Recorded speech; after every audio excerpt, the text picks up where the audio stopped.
जो शांति का Nobel prize है वो किसको मिलना चाहिए और कैसे मिलना चाहिए।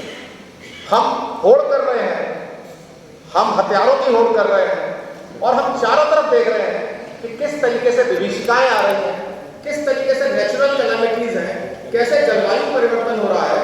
और इन सभी चीजों को देखते हुए हमको वास्तव में इंडियन नॉलेज सिस्टम की बहुत जरूरत। इंडियन नॉलेज सिस्टम में जो बात कही गई है, जो धर्म बेस्ड इकोनॉमी की बात कही है कि हम धर्म की तरफ चलें और धर्म से मोक्ष तक जाते हैं। कई बार लोग सोचते हैं कि भाई मोक्ष हमारा जो है तब होगा जब हम मृत्यु को प्राप्त हो जाएंगे, लेकिन मोक्ष का अर्थ अगर हम गहराई से सोचें तो मोक्ष वो है जो वास्तव में हमको खुशी प्रदान करता है। और इसीलिए हम हैप्पीनेस इंडेक्स की तरफ भी बढ़ रहे हैं।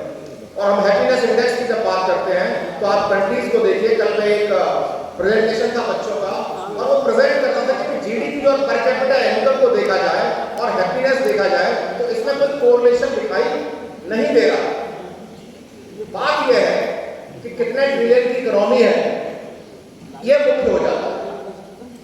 हम क्वांटिटेटिव चीजों पर बहुत ज्यादा ध्यान देते हैं और जब हम क्वांटिटेटिव चीजों को ध्यान देते हैं तो मुझे लगता है कि ये जो धर्म आधारित व्यवस्था है वो धर्म आधारित व्यवस्था हमारी कहीं ना कहीं पीछे रह जाती है।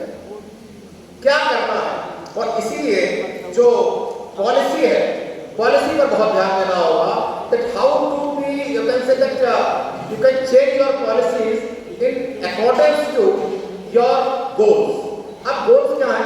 सस्टेनेबल डेवलपमेंट गोल्स की हम लोग बात करते हैं। अगर हम भारतीय ज्ञान परंपरा की बात करें तो वाटर मैनेजमेंट सिस्टम को अगर हमने टेम्पल सिस्टम देखा और वाटर मैनेजमेंट सिस्टम को अगर आप पढ़ें तो वास्तव में वो तरीके बताए गए हैं जिससे कि वाटर का वेस्ट ना हो।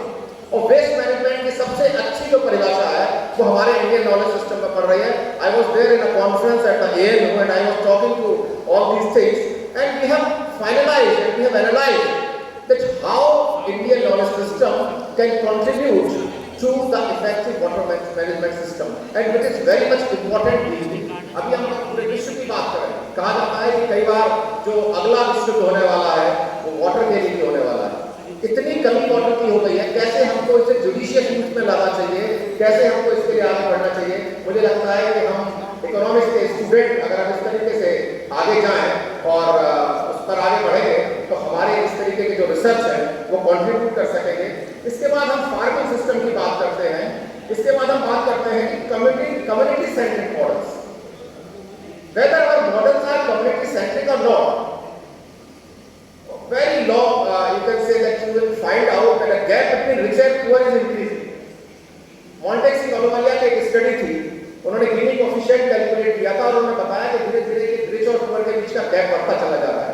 हम नंबर्स में बहुत अच्छा कर रहे हैं, हम औसत में बहुत अच्छे हैं, लेकिन whether we are giving it qualitatively or not, that is very much important to think over it। हम इसके बारे में सोचें कि वास्तव में एवरेजेस पर हम ध्यान दें या फिर हम उस क्वालिटी डेवलपमेंट पर जाएं जो हमको नई रास्ता दे सकता है।